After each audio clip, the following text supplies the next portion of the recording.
Tara, luto tayong sinigang na hipon. Simulan natin sa mantika. Igisa ang sibuyas. Tapos isunod ang kamatis.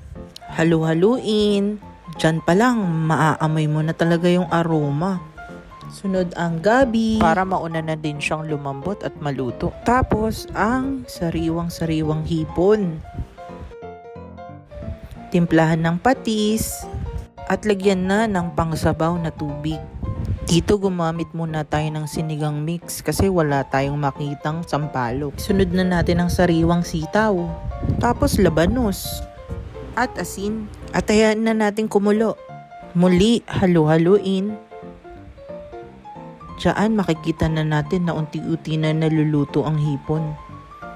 Ilagay na natin ang talong at isa sa pinakamasustansyang gulay, kangkong. At saka another kangkong. At kangkong pa. At madaming kangkong.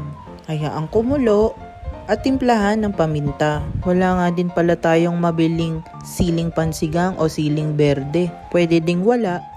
Pero additional kasi yun na sipa. Ayan na, tapos na tayo magluto ng sinigang na hipon. Kain tayo mga kangasab!